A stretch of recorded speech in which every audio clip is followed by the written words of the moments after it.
Oh, everyone's leaving. Perfect. All right, folks, with 3 minutes past our starting time, we will go ahead and get rolling.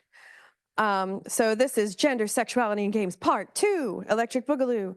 And we're going to start out with a video. I'm going to introduce these, each one before the presentation, as I've been asked to do. So our first presenter is New Booij, who is currently traveling in Vietnam collecting data. So obviously they are not here in person for this, but a PhD candidate at RMIT in Melbourne. And the title of the paper is Ben Chung, AR, Triangulating Technofemininity, Gender Roles, and Vietnamese Cultural Heritage. And thank you to George for kicking us off. Hopefully the sound is Good afternoon, everybody. First of all, I would like to welcome everyone who is watching my presentation today, titled Banh AR, Triangulating Technofemininity, Gender Roles, and Vietnamese Heritage, today at DiGRA 2025.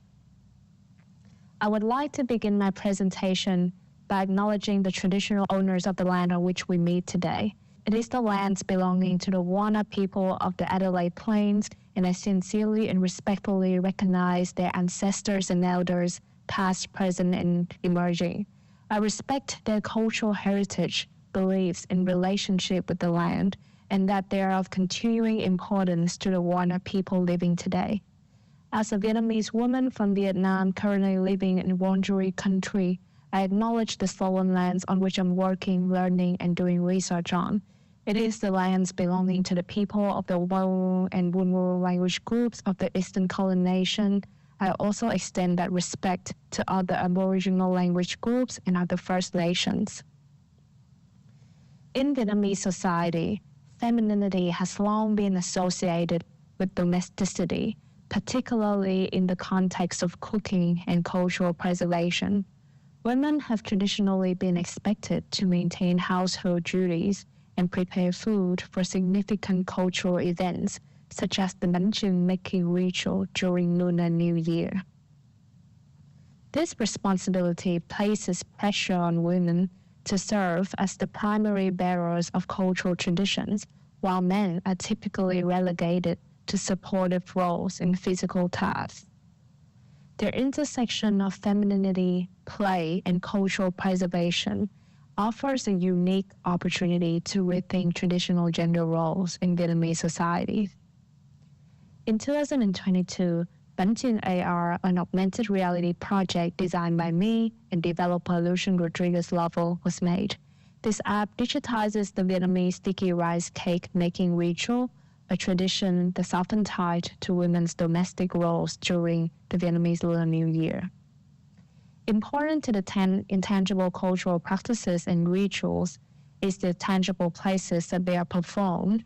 During the third festival in Vietnam, the floor of the Vietnamese home, the foyer, and the street are all reconfigured as a surface for cooking. The question I often ask myself is how can this reconfiguration of space be preserved in response to global mobilities of Vietnamese people, when access to the ingredients and spaces required to perform the ritual is disrupted. In this app, augmented reality has the ability to reconfigure the home space into ritual space. Each player can uniquely arrange the items on the floor in response to their understanding of their own space, using every available surface as they would in a Vietnamese home. Some items are allowed to overlap with the ground mat, while others require more space surrounding. In playtesting, I noticed one player even put down their phone to shift a physical chair out of the way to accommodate the large virtual bubbling pot. The project's interactive nature hence encourages users, regardless of gender, to engage in the virtual cake-making experience, demonstrating the potential of digital platforms to promote gender inclusivity and shared responsibility in preserving cultural heritage.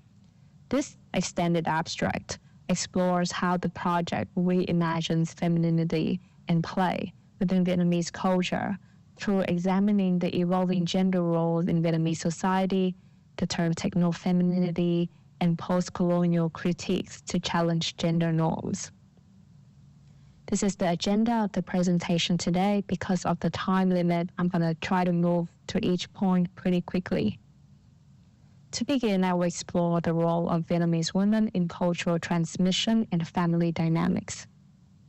The historical role of women in Vietnamese culture has been shaped by Confucian values, which prioritize family hierarchy and emphasize women's roles in the home.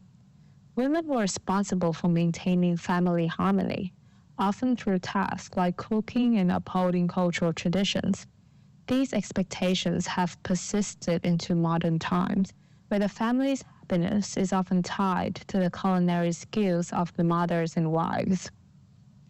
In Vietnamese society, the role of women in family and cultural practices has evolved significantly, particularly in response to economic and social change brought about by Đổi mới, the renovation era, a series of market-oriented reforms that transformed Vietnamese economy in the 1980s. This shift to a market economy has redefined family structures, gender roles, and the intergenerational relations. The return of the household as the unit of production and consumption, following the downsizing of the socialist welfare system, significantly altered the boundaries between the public and private spheres. Women, in particular, saw their roles shift as they continued to bear the primary responsibility for maintaining cultural practices and managing household duties, even as economic changes demanded increased workforce participation. Scholars have highlighted that women's domestic and familial responsibilities, especially in transmitting cultural traditions such as food preparation and caregiving, remained central to family life. The expectation that women should manage both economic production and cultural reproduction reinforces traditional gender roles, where tasks like preparing Banh during the Lunar New Year symbolize not just domestic labor, but also the preservation of cultural identity.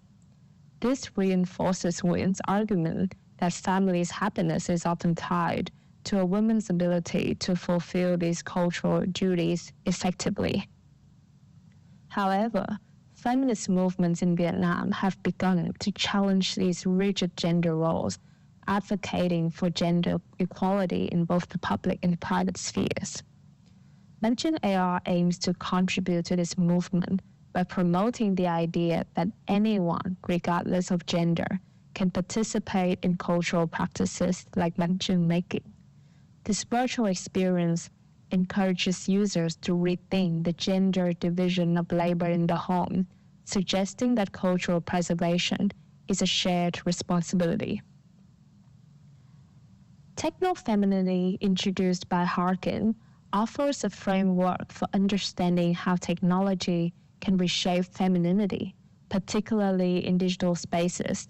Feminist scholars have noted that feminine roles such as nurturing and caregiving are often undervalued in both physical and digital contexts.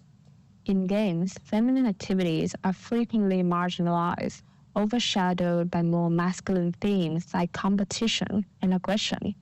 Banh AR, however, centers feminine tasks like food preparation within a digital experience, creating a gender-neutral space for cultural engagement.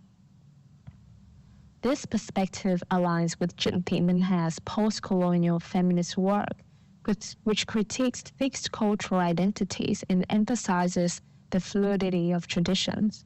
Minh-Ha's work urges for a re-evaluation of the roles women are expected to play in maintaining cultural heritage, particularly in post-colonial contexts where patriarchal structures have defined these roles.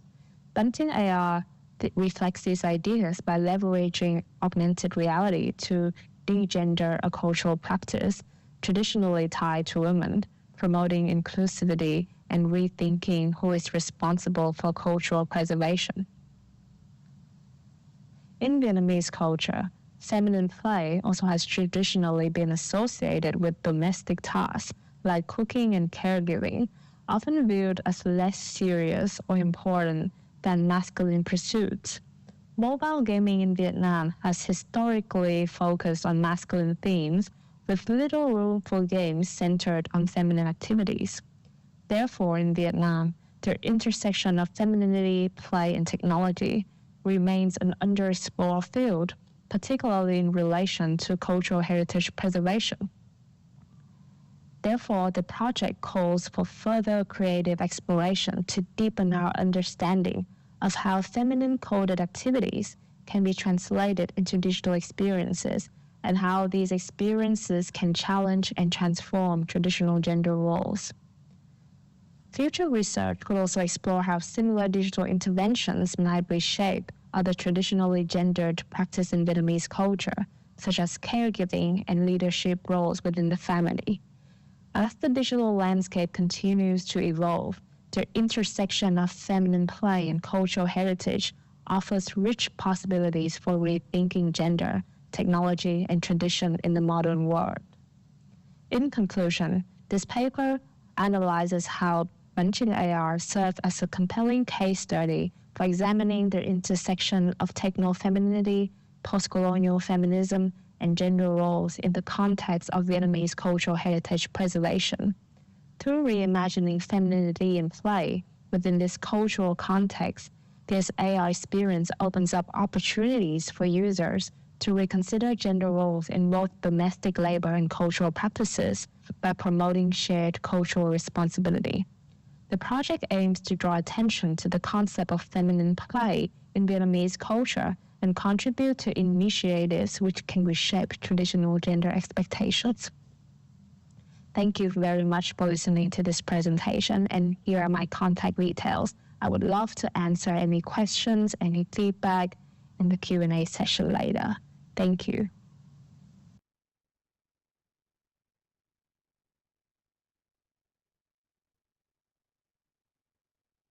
Right. So next up we have Cate Clark. Is it University of Sydney? No university, but kind of Sydney and kind of Monash. Okay. Oh my gosh, I wrote it over here. Okay. VR's feminist embodiment is the point, and it's Cate. Yeah.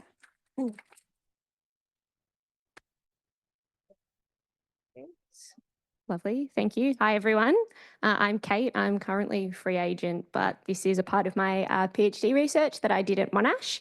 So, today I'm going to talk about a small section of my PhD, but first I wanted to give a little TLDR of the broader work of my thesis.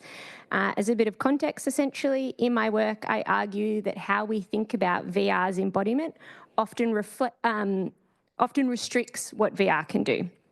So we tend to think about it as a tool that enhances or extends our embodiment in some way. Here we go, got it. So my work contextualizes these assumptions in the actual use of the medium rather than its imagined futures, where I argue two related things. So VR's embodiment is much more immanent rather than transcendent. By this, I mean, instead of thinking about VR, how VR enables us to leave our current reality and current bodies behind, what we can do with VR is instead intimately connected with our bodies. So if you're familiar with Iris Marion Young's Throwing Like a Girl, I'm evoking a kind of related version of that idea here. So how we move our bodies and thus what we can do with them is not only defined by our physical capacity, but also our social context and roles, which has a big impact on how we perceive the world. The second part is that this immanence is not only inevitable in VR, but it is an interesting affordance of VR that we often ignore, and to instead focus on masculinist forms of embodiment and VR, like mastery of the environment and free-flowing embodiment, which doesn't really match VR's potential capacity. So I'll stop with my broader argument there because I've already stretched the definition of TLDR kind of beyond belief a little bit there. So instead today, I'm going to focus my argument on how when considering VR design, we must acknowledge the discomforting reality of VR's embodiment, not only as a fact of the medium, but as an asset of the medium. So, however, I really want to make a quick note here that I'm not suggesting that discomforting experiences in VR are always positive. For many marginalised users, particularly disabled users, and for a lot of women as well, VR's friction makes the medium completely unusable. I won't talk about this anymore today, but if you want to know more about this, I have done a research project with Marcus Carter and Ben Eggleston, and as well as some other great disability scholars there.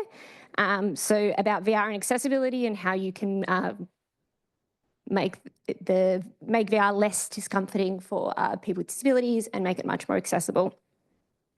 And then that can also create a lot more accessible experiences just in general.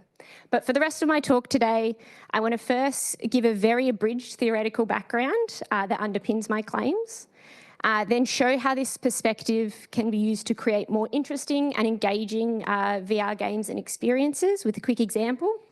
And based on the way that VR tech has been going in the last few years, it really needs to show some like interesting, fun and engaging, cool stuff it can do. So hopefully this is the start of this. So one of the big selling points of VR is that it allows us to do things that we would otherwise not be able to do. So we can fly, we can teleport, we can become new creatures or objects. So in fact, Jaron Lanier, who was a big VR guy in the 90s, suggested that we could move beyond language and develop new forms of communication by inhabiting other embodiments. He was really obsessed with lobsters and how this could revolutionize both our communication and our consciousness.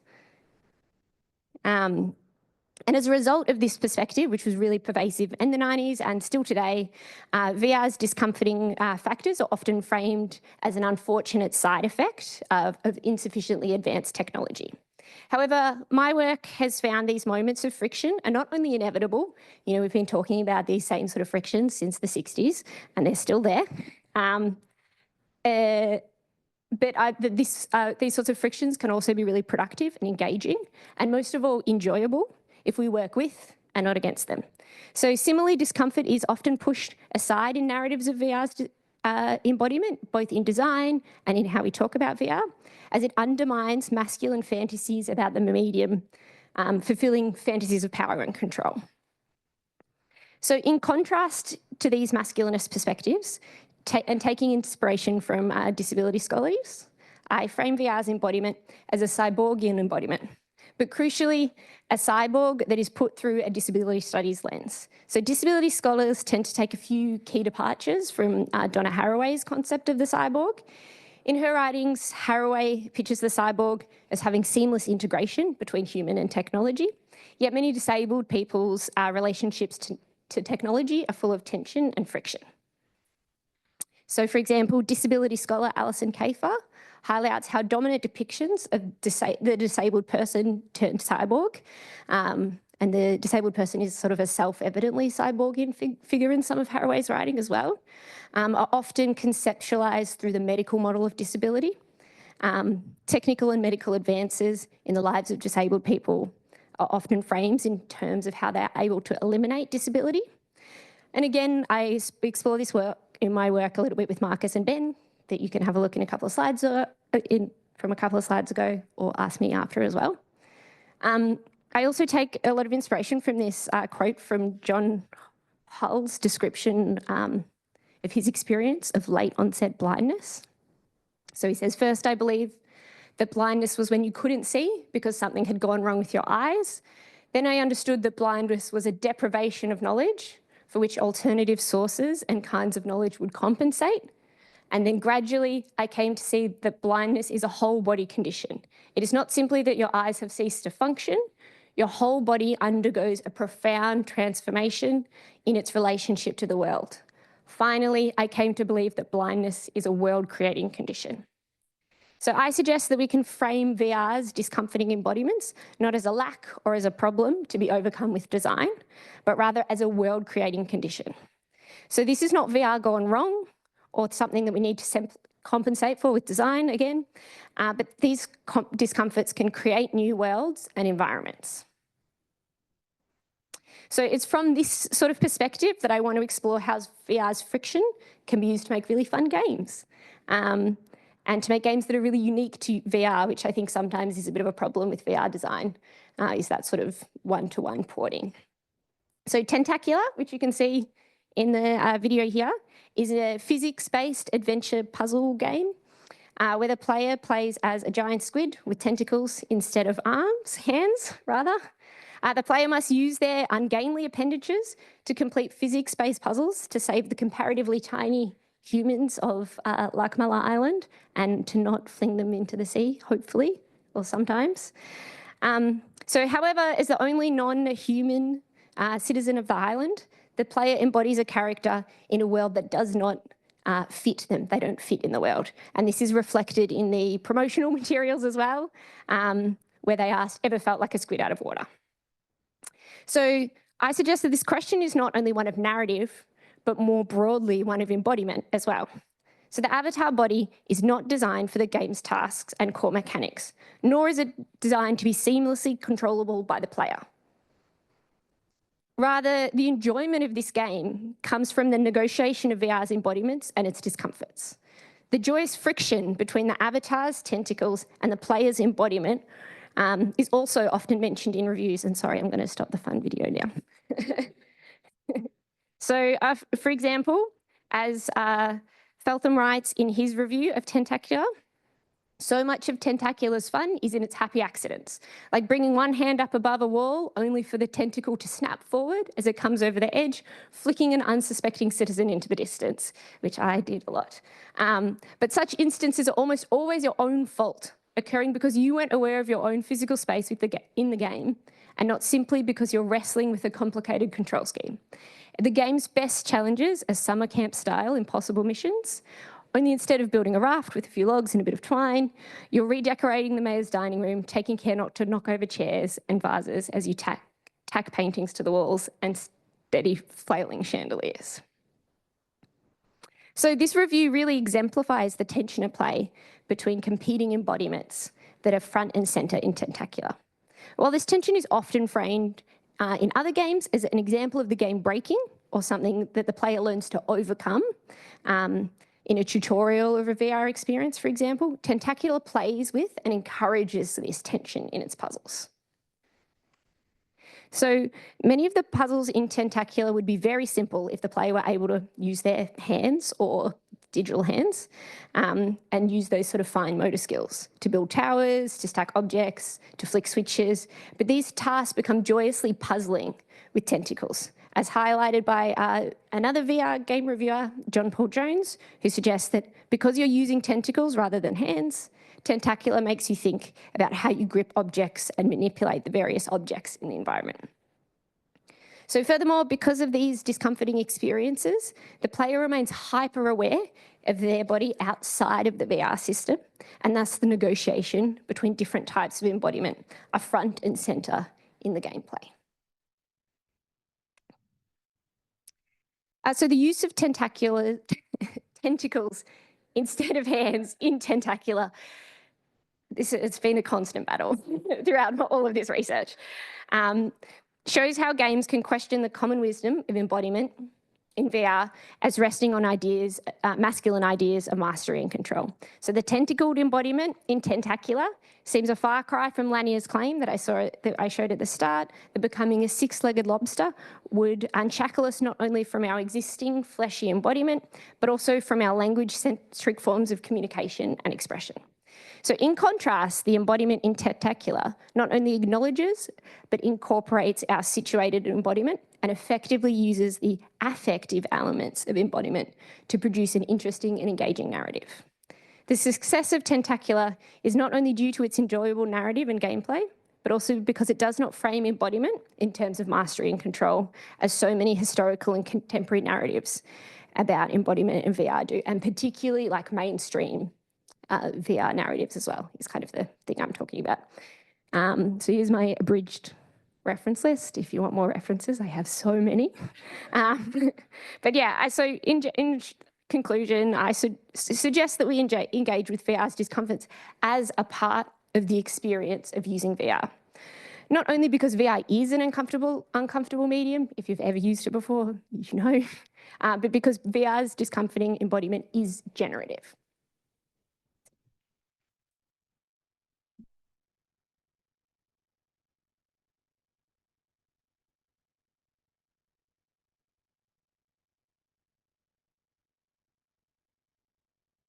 All right, and last we have David Harold Tenkate from Queensland University of Technology with a very long title, I Want Bigger Games with Better Graphics, Mapping the Response to Tears of the Kingdom's Graphics in Technomasculine Perspectives.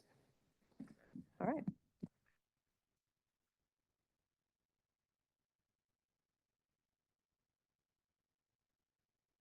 Let me set everything up for 1 sec. So I'm David Harold Tenkate. I'm from the Netherlands originally, so apologies for my horrid accent. And I'm from Queensland University of Technology. I'm a PhD candidate. My supervisors are in the room. Hi, Brandon and Ben. This is my first time at DiGRA Australia. So I did, yeah.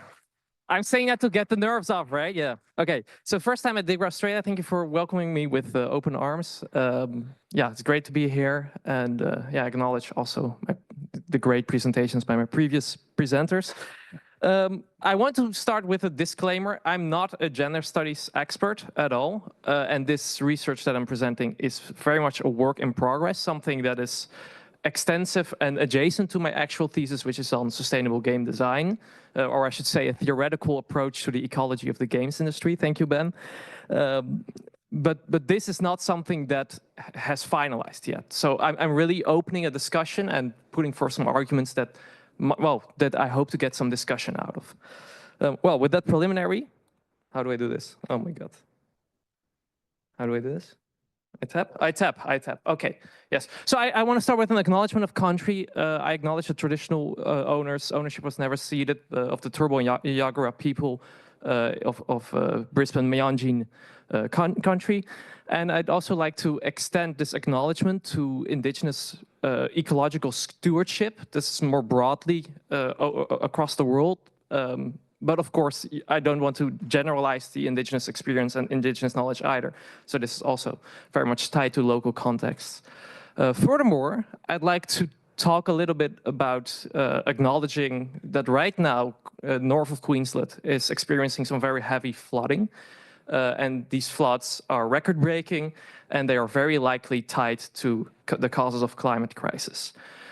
I think that these two acknowledgements overlap, right? Having said that, let's continue to the climate crisis in the games industry, because the games industry itself is now facing a climate crisis. I forgot to put a Kiag reference in my presentation, but Brandon did point to to this one statistic that 1 in 10 developers, or 16% of developers, have already experienced environmental the consequences of environmental damage in their game development practice, as according to a recent survey of the Games Developer Conference. Furthermore, the precarity of the industry is very much felt. There's layoffs ongoing. I think this article on Polygon by Carpenter has been cited a lot by people who are talking about it, that 2024 already had much more layoffs than 2023. So we see the climate crisis extending to the games industry in this way, in this regard as well. Other unsustainable design practices continue, such as crunch. And what's very notable about this is that crunch is actually framed as a sustainable design choice to limit development time. So we see the overlap of different ways of thinking about sustainability when it comes to the games industry. Which brings me to my topic, which is basically how the community responds to the sustainability crisis of the games industry. Now, I feel like a lot of people have seen this meme before, the Sonic the Hedgehog meme. I went shorter games with worse graphics made by people who are paid more to work less, and I'm not even kidding. We could perhaps see this as some sort of a positive, progressive response to the total disintegration of the games industry in times of climate crisis.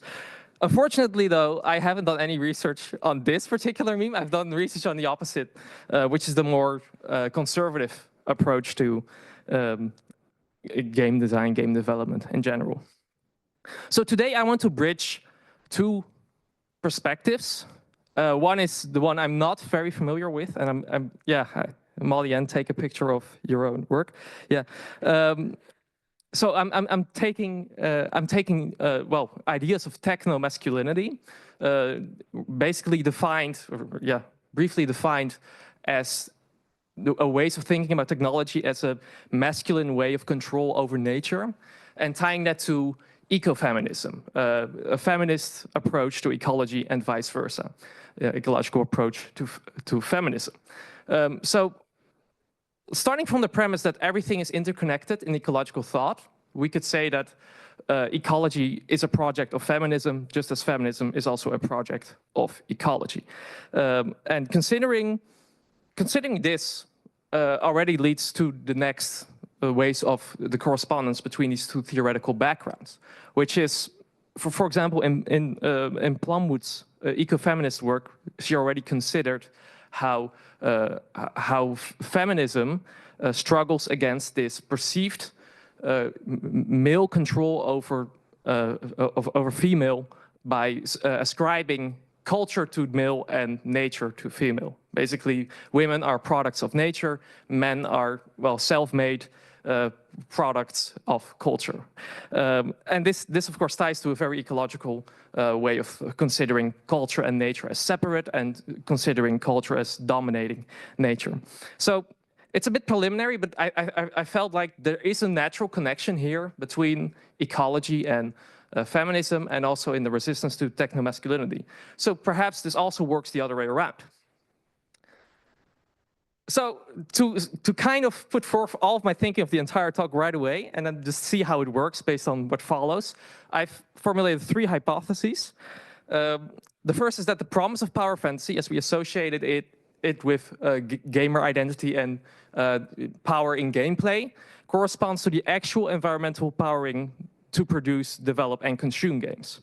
That's my first hypothesis. My second hypothesis concerns the actual development of games according to a perpetual upgrade cycle of hardware, where we continually try to make these increasingly unnecessary consoles that demand more graphical prowess, that demand more technological aspects. And how, instead of just criticizing that, as I normally would in an eco-critical reading, I would actually ascribe it also to the maintenance of this kind of discourse in gaming communities.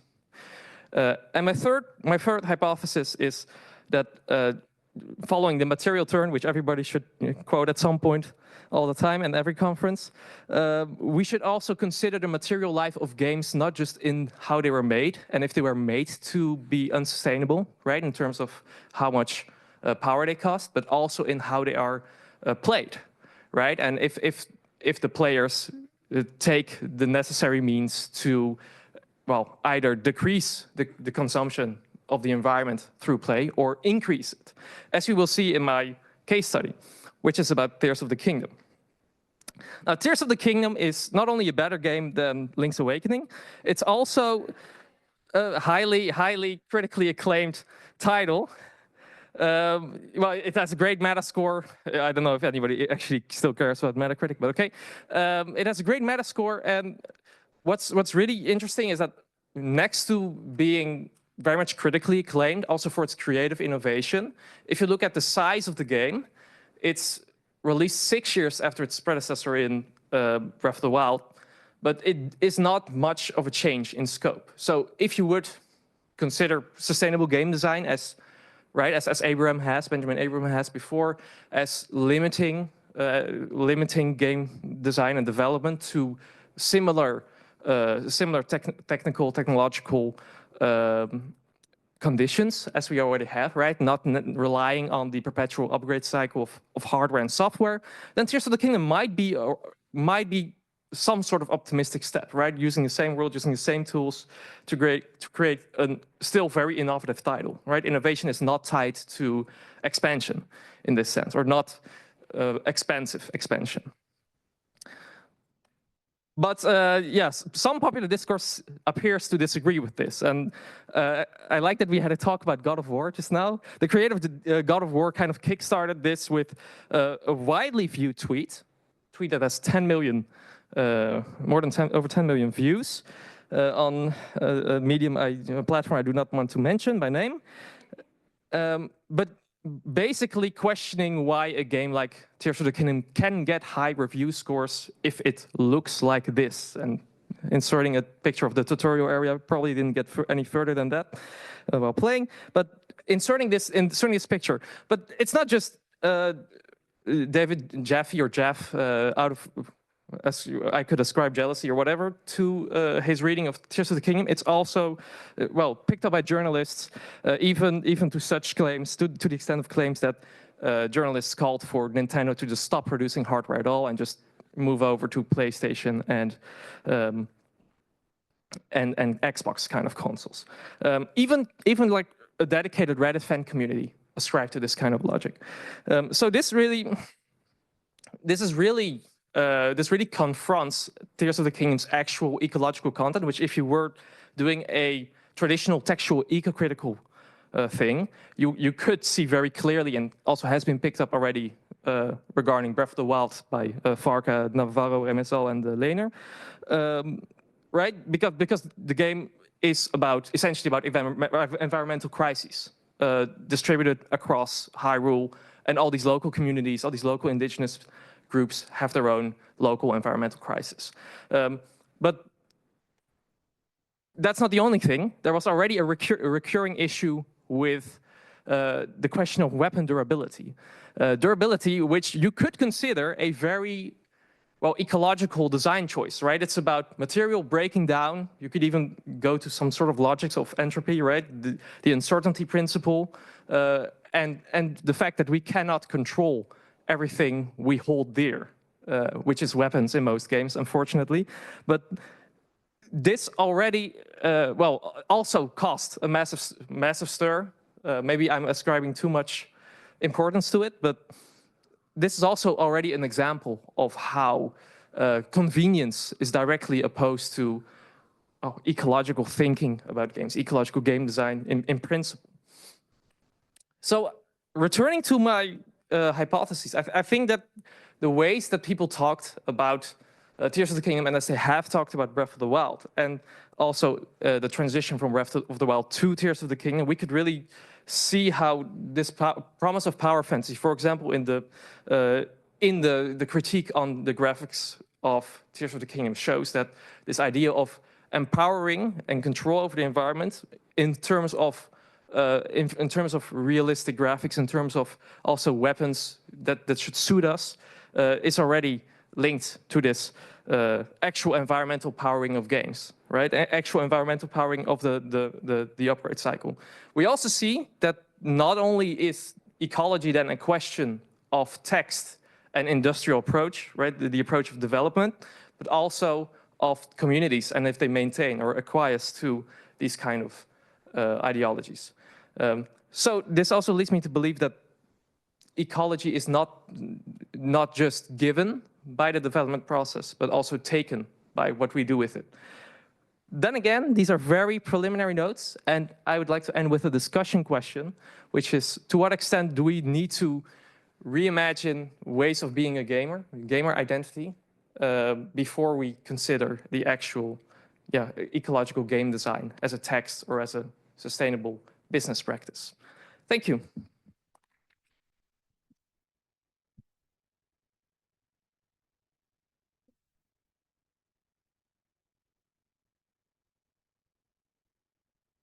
I'm going to give you guys one, and I'll cool. the other one. Oh yeah. I should get my own one because I get Well, lost when you have we're pulling up New, who's on the Zoom, so we want to make sure you can see her face. Yep. As soon as I pop up, I'm walking away. All right, I see a question already in the audience, so I'm just going to walk this right over there. And I'll keep an eye out for other hands, so wave me down. This is Finn Dawson. You said, I got a question for David. So it feels like there's kind of an implicit question here about kind of accumulation and growth and that kind of thing, and also like thinking about capital accumulation, that kind of thing. And obviously climate is a big part of this, etc.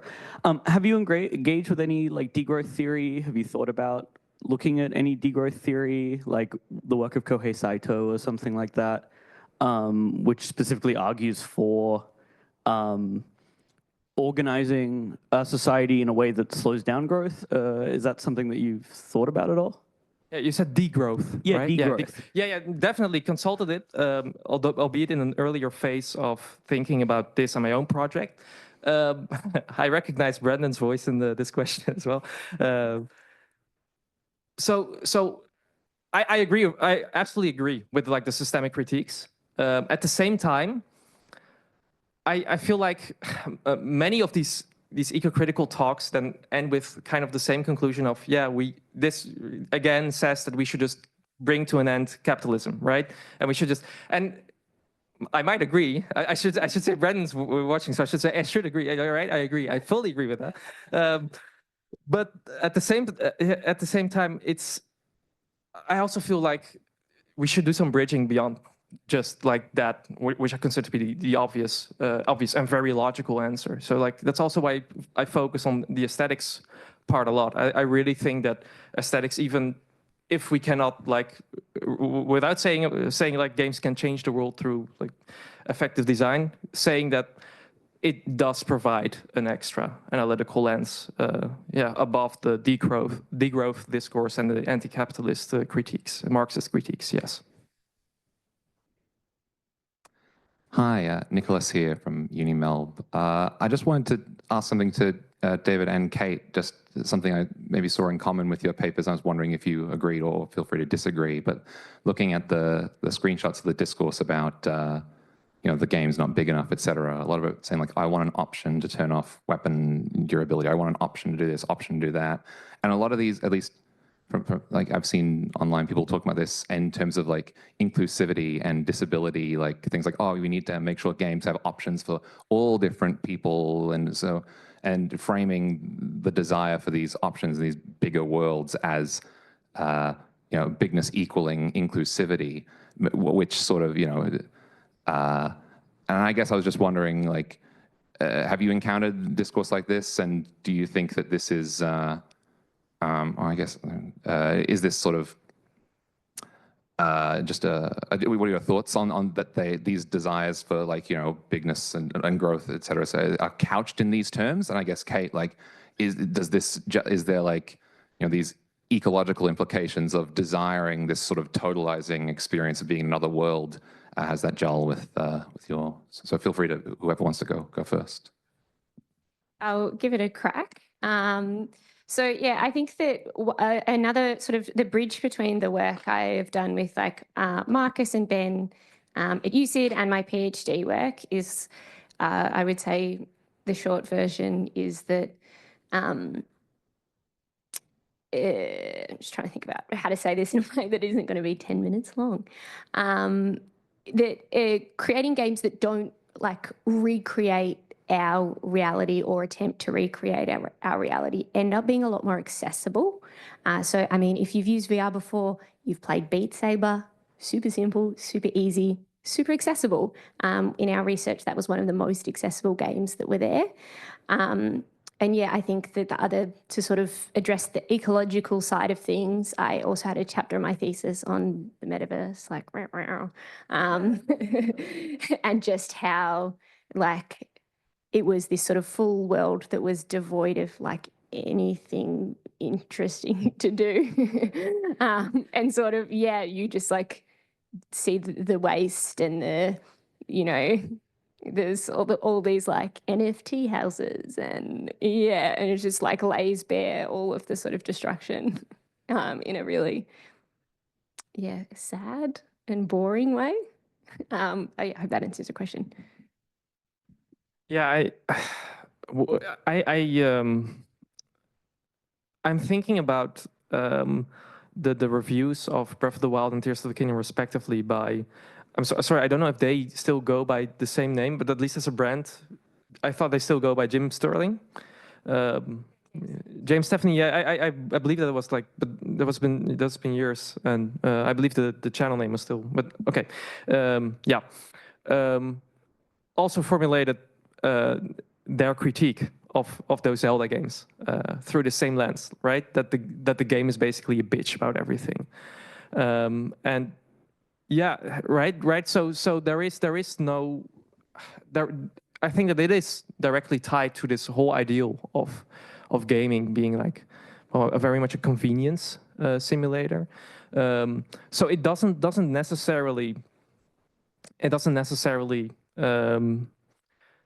I struggle with formulating this in a very respectful and inclusive way, and I don't want to bring disgrace to this session. So like,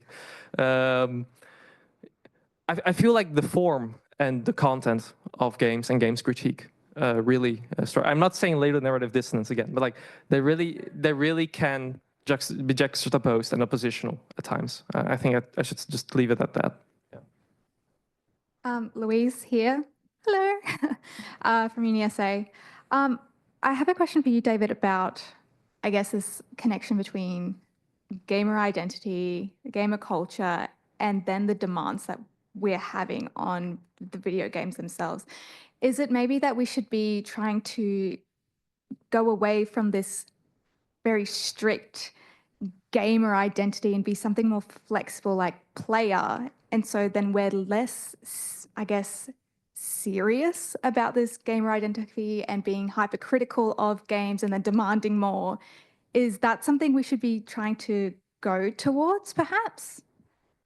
Yeah, I would 100% agree. I believe that Molly Ann is right now working on post-gamer turn, right? Yeah, so I would say yeah. So yeah, I think that Molly Ann is your expert for this one. Yeah, so yeah, I would say definitely, right?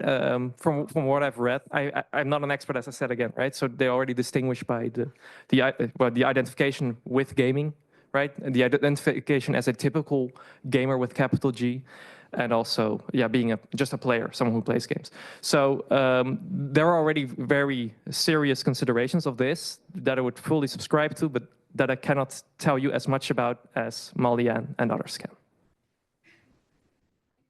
All right, we have a question from the Zoom from Ali Chalmers-Braithwaite. I have a question for you. Have users or testers of the AR experience, especially men, commented on the gendered aspect of the activity and how it feels to play digitally rather than physically with a cultural practice that is gendered? Hi, thank you for the question, Ali. I hope that you guys can hear me clearly. Yeah, it's such an interesting question. And I just want to provide a little bit of a context for this extended abstract. My current PhD thesis is actually focusing on more post-colonial challenge surrounding tensions with class and race and identity. But this paper, this extended abstract at DiGRA, is kind of like inspired by the recent exhibition from Stephanie Harkin, Feminine Play, and that my work was kind of featured in that exhibition. And that's kind of like opens up like a new way for me to think of cultural heritage, augmented reality experiences that I've created. Like most of the discussions that I've been having with other people when I presented at ICEA or something was surrounding authenticity of the augmented reality experience rather than, the gendered aspect of it. So it would be very, your suggestion is so amazing. Like I would love to conduct like formal play testing to kind of find out like what people think. But I can give you a little bit of a like a little story when I, informal play test with my family members, my dad and my grandpa, who's like, men, and they usually kind of don't participate in these activities, but they will be present and they will kind of, like be like a host, and they'll be, like watching women do this cultural practice. So this project was done in my master's, and when I showed them this work, like this virtual cake making augmented reality work, what they responded to me was like, oh yeah, but why don't you do and go make a real cake? So like, I don't know if that can kind of give you a little bit of a picture of what's going on in Vietnam, but it's really gendered in that way, like even within a digital experience where things can be reimagined and, like my friends who's like women my age, younger generations also like welcome technology in a different way. There are many layers that account to this, and I think it's such an interesting way that I can, you know, start exploring this, and this extended abstract and this presentation is just like a beginning. Even though it's not really an entirely focus of my PhD, I would love to kind of explore this further, throughout the rest of my research and update you when I have a chance. I hope that that can answer. Yeah. Thank you. Another question from the audience. Yeah, just a question for Cate. So, this is Ben Nicol from QUT. So when I was listening to you talk about the kind of experiences of friction and non-belonging that players experience in VR, I was just thinking that like a lot of theorists have talked about those same feelings with video games in general, that maybe that's like a constitutive part of gameplay beyond VR. So I think I get what you're saying about VR's distinctiveness in this regard, but I just maybe wanted to see you push that a bit further. Yeah, I suppose my PhD started with like looking at like embodiment environment in VR. So I think like, you know, not that video games do not have this at all, but I think, yeah, my like focus was on like, yeah, like how you like feel in your body. And it's also, my broader work is also in response to a lot of like neuroscientific experiments around like, okay, you're in VR and then you become like a person of color or you become a woman or that sort of thing. And then you know what it is like to be them. And like, yeah, like I see some people nodding their heads. That's like a real crazy idea to me. And so, yeah, like there's sort of, acknowledging the discomfort and like acknowledging that you can't so easily slip into the avatar's experience, and as sort of a way to counteract that like really, really strong narrative of that you see like in the neurosciences, in like VR press and all that kind of stuff. And you often see in like implicitly in VR games as well. So yes, I definitely take your point that it is not a like unique experience. I think like my sort of broader PhD work is like so focused on like the like physical body. Yeah, that helps. Cool. Hello, Cass Bachman, Uni Melbourne. Cate, why are you so great? No, your talk made me think about Hin's experimental work here as well regarding sensory overstimulation in VR. Yeah, sorry, I'm in the back. I was like, I couldn't find you. I was wondering if you'd looked at all, and maybe this is outside of your scope, but I was thinking a lot when I was looking at your presentation about like the depiction on the embodiment of neurodiversity through VR, through different forms of like sensory engagement or stimulation, or is that like kind of a little bit outside your purview? I sort of I touch on it briefly, and I probably touch on it a little bit more with my work with Marcus and Ben on sort of like interviewing people with disabilities. We spoke to a lot of neurodiverse people, and yes, so there's like a lot of like issues and ways you can design around that in like really interesting ways. I did have a chapter on VR chat, gender expression, and like the emotional side of like connecting with your avatar as well. So neurodiversity played a bit of a part of that, but yes, something that I would like to sort of do more of, and I would like to go upstairs and see as well. Yeah, thanks, Cass. Anything else on Zoom? No? Okay. Yes, another one in the room. I don't see any other takers. This one's for Cate. Sorry, I know you're getting all of the questions. It's just such an interesting project. I guess, you know, it could also go for David as well, because I'm kind of, there's like an implicit commentary in both of your talks about kind of these historiographical narratives of tech always getting better. And like there's this teleological, like, we will hit this perfect point of VR at some point, right? Like things will be better. You kind of mentioned as well the hype in VR is kind of dying out. Do you think maybe because there is everyone's moved to AI now, that there might be space to explore these kind of more messy or difficult aspects of VR? Yeah, I mean, I think one thing I would say is, yeah, there's like always been like people at the fringes doing real weird stuff with VR, which I think is really cool. I think it's just, I also wrote in my thesis about how the like hype cycles of VR remain like remarkably consistent. So they might change the like skin of how they talk about, you know, VR moving beyond, but it's always kind of framed around like things around transcendence and that kind of stuff. And I don't see that dominant narrative changing, just history repeating and repeating. But yeah, there are really cool people. There's some really, really great like feminist VR practitioners from like the 80s and 90s did really cool stuff. And I'm blanking on all of their names, but talk to me later and I will tell you who they are. Yeah, cool. Yeah, so I really like this question. So even when I was young, I always had this imagination of like the perfect game, of like the VR empathy simulator, right? We already talked about like that nonsense. But I also think particularly of the concept of infinity, right? The concept that the perfect game will be the last game you'll ever play. I think we've already had a great presentation by Max that already approached that subject. I believe we will still have a presentation by Rory on the same, well, an adjacent theme as well. So that's like, yeah. And I think the first presentation of this panel was actually really good at emphasizing just why locality of experience is so important and should be very important in game design. So I think that we should now start formulating what a finite idea of games looks like, rather than infinite.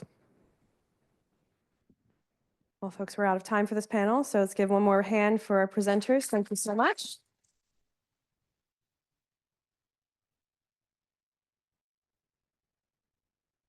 Transition to the next thing.